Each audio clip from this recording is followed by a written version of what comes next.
Hello everyone, it's Jamal Thomas. Welcome to the Progressive Soapbox. Laura Steiner will be here in 12 minutes. So, seeing as she will be here in 12 minutes, you can imagine that this is going to have to be a magnificently fast video based on the thing. So, I am going to confidently say this is not going to take long. I saw this, and I felt like I needed to respond to this. And I was pissed off by this, which definitely powered it. Nasty, greedy, filthy plutocrat Howard Shultz, formerly of Starbucks, was asked about, sitting on a perch on CNBC, about the politicians and the people who were running potentially for president of the United States. Filthy billionaire Howard Shultz decried the Democratic Party and the voices in the Democratic Party that were talking about healthcare. Medicare for all. He doesn't like that. He doesn't think that's feasible. And he definitely dislikes this idea of a federal jobs guarantee. Let's take a listen to filthy plutocrat on a job. I don't think Shultz. that's realistic. And I think we've got to get, will Joe Biden run or will others run? Is there anybody that you get excited about? I think there's a lot of people who might run for president. I have not focused on that. I will say that it concerns me that so many voices within the Democratic Party are going so far to the left. And I ask myself, how are we going to pay for all these things in terms of things like single payer or people espousing the fact that the government is going to give everyone a job? I don't think that's realistic. And I think we've got to get away from all of these falsehoods and start talking about the truth and not false promises. I think we need a very different view of how the government and how the country should be run. And it's been a long time, I think, a long time, since anyone within government has really walked in the shoes of the American people. Government. That's amazing. Filthy rich billionaire. Hey, maybe if Jeff Bezos didn't have $130 billion. What about that? Maybe if Jeff Bezos didn't have all of this nasty, disgusting money that he inhales. Maybe if you didn't have your billions of dollars that you were inhaling, exploiting it off the workers who are in this country. Maybe if you paid your people a great, decent living wage. This is the truth about what's taking place here. You have a plutocrat that's given his version of the world. A plutocrat. We spend $1 trillion, nearly $1 trillion in our military. Do you know that you can cut that budget in half? And that will pay for a federal jobs guarantee. That will pay for health care. The increase that we put alone would have paid for Medicare for all. Because Medicare for all college is one of them. I'm just making the point to you that this idea that we, richest country on the planet, can't afford to pay for the services of the people in this country is lunacy. It's utterly absurd. What you're hearing is the perspective of a plutocrat. What I tell you and what I continuously tell you is they don't care about your interests. Stop caring about theirs. The federal jobs guarantee, the reason he decries it and hates it so much, has nothing to do about the viability of a federal jobs guarantee. It has everything to do about what he considers to be freedom and his freedom to pay you a little bit and keeping so much for himself. Think about what takes place. The moment that the federal government says, look, if the private industry or private enterprise can't either give people a job because they don't want to or can't give people a decent job because they can't, we will do so. We, as a collective, as a society, as a country, can make the determination to do almost pretty much whatever we want to do. We are a sovereign currency, and not just a sovereign currency.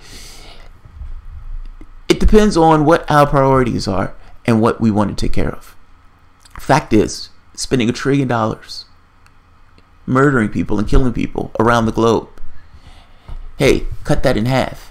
Maybe that's one way to start. Maybe that's one way to start. Hey, the catch is, the moment that there's a federal jobs guarantee, and the moment that the federal government says, look, if the private enterprise can't afford to do it because they can't afford to do it, the private enterprise has to up their living standards. Meaning, right now, people like him gets rich by essentially paying people less. We need to find a way to essentially depress the amount of money that's going to labor and also sell our products for higher get our products for cheaper. He doesn't like this idea that the federal government will increase the standard of living for the workers. Do you remember Tesla fired all those workers and their stock price went up? Isn't that fucked up? This is something similar in the sense of, from his standpoint, he hates this idea that he may have to pay his workers more because that means that he, as a plutocrat in his class, is going to get less. All of this has everything to do about issues of class. Stop caring about their class. They don't care about yours. Start, us as a collective, the 99%, must start thinking from the standpoint of, regardless of what our identity is, regardless of these things, these boxes that we put ourselves in, that ultimately, as a collective, we are united on this very specific front. Why on earth would you take the word of somebody who gets his living off of exploiting people in order to make his wealth, as opposed to coming together as a society and saying, how do we deal with the issues of our society as a collective society? People like him put money into the thing that tamped down on what was taking place in Seattle, Washington, trying to provide money or try to provide resources for the homeless population of that state. This is something similar of him coming out, yeah, I understand that you guys want to have decent wages and a job and everything else, but that hurts my ability to make my billions of dollars. So I frown upon that. I frown upon it. I don't give a shit if he frowns upon it. It's not for him to make that decision. There's an uneasy relationship between capitalism and democracy, and I make this point that we need to start focusing more so on democracy. His billions are subordinate to what we as a society and a collective need. We need to start acting like it. He's leaving Starbucks. It doesn't necessarily mean that the people who are there in Starbucks are not people like him with this particular disposition, who says, no, I don't like this idea of you guys giving workers more power in this particular arrangement. Because the moment that happens, you understand, workers start getting power in that arrangement. And not just workers. Poverty starts to get hit. You don't have to try to increase the minimum wage at that point. Whatever the wage is for the job that the government is paying forces private enterprise to match that. During the Great Depression, you had all of these factories that, for the most part, equipment was there, nobody was there to work them. Private enterprise, here's the dirty secret, is not in business to give you a job. You getting a job is a secondary thing.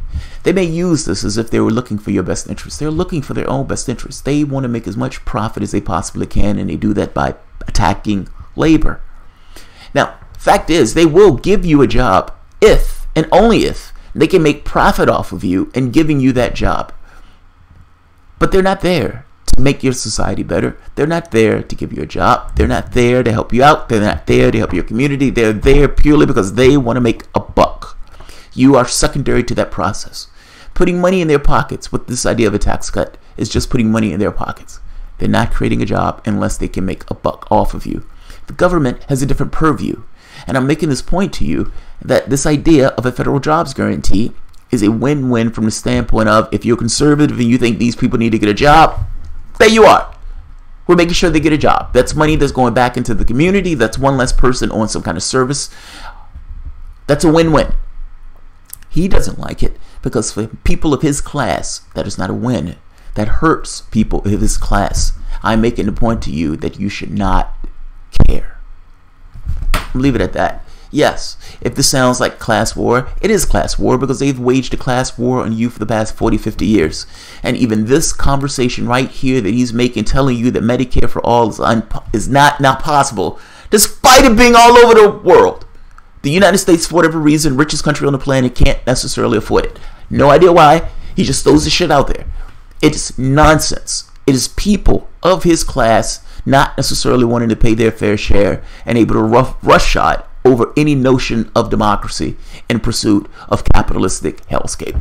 I would say focus on the issues of your class, not on this thing of identity, but on the issues of your class, and under that, all of us are united. Fuck him. I'll leave it at that. Lauren Steiner is going to be here in 2 minutes.